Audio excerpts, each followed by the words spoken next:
छत्रपती शिवाजी महाराज असतील, छत्रपती संभाजी महाराज असतील, राजाराम महाराज असतील, ताराराणी साहेब असतील, या सगळ्यांनी हिंदवी स्वराज्यासाठी लढले, जैनवी स्वराज्यासाठी लढले नाहीत.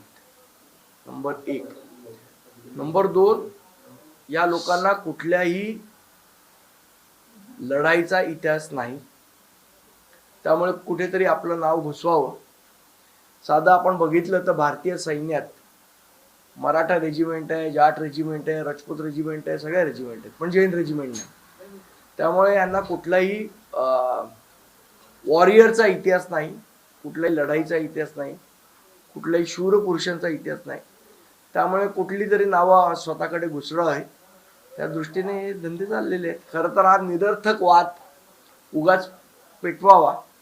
आणि दुर्दैव मला असं वाटतं की आमचे मराठी माणसं तिथे उपस्थित असताना त्यांच्या तोंडातनं ब्र सुद्धा निघाला नाही, याचं जास्ती वाईट वाटतं. हेच वाईट वाटतंय का? कारण त्याच ठिकाणी उपमुख्यमंत्री देखील होते, महापौर देखील होते, पण कोणी अवक्षाने देखील काढलं. त्याचंच वाईट वाटतं. आणि किती मतांसाठी लाचारी करणार हाही प्रश्न इथे निर्माण होतो. त्याच्या पुढे महापौर असं म्हणाल्या की त्यांचा गळा खराब झालेला होता, 3 वर्ष त्यांच्या घशाला प्रॉब्लेम होता आणि तो जैन मुलींच्या आशीर्वादाने बरा झाला. चांगलं आहे, अजून एक खरंच जन्माला येईल.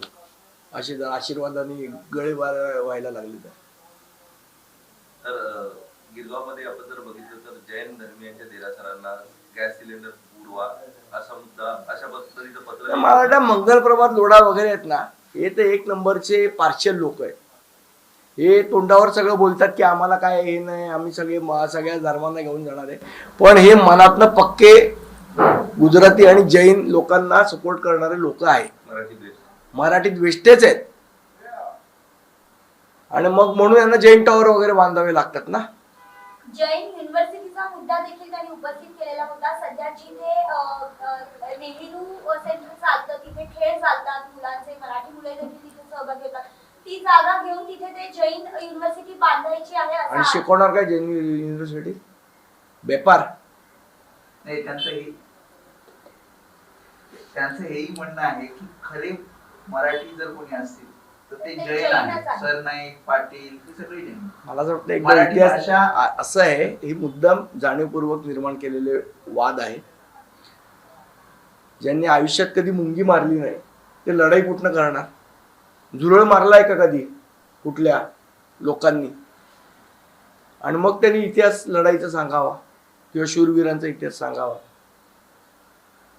आपण बघितलं की गेल्या काळात एकनाथ शिंदेनी मोठ्या प्रमाणात शिवसेनेमध्ये केलं, राजकीय वातावरण या ठिकाणचं बदलवलं. पुन्हा एकदा शिंदे तयारीत होते, मात्र ज्यांच्या भरोश्यावर शिंदे अशा पद्धतीचे ऑपरेशन टायगर असेल, ऑपरेशन तुतारी करण्याच्या तयारीत होते, त्याच भाजपाच्या वरिष्ठ नेत्यांनी आता शिंदेना सबुरीचा सल्ला दिला. कल्पना नाही, तो त्यांचा आपापसातला विषय. पार्थ पवार मध्ये मनसे अध्यक्ष राज ठाकरे यांना भेटले. राष्ट्रवादी काँग्रेसच्या दोन्ही पक्षांमध्ये अनेक गोष्टी राजकीय घडत आहेत. त्या पार्श्वभूमीवर राज ठाकरेंची भेट घेऊन मला कल्पना नाही का भेटले ते. त्यांची काही रोहित पवार वैयक्तिक भेट झाली असावी, मला कल्पना नाही कशासाठी भेटले.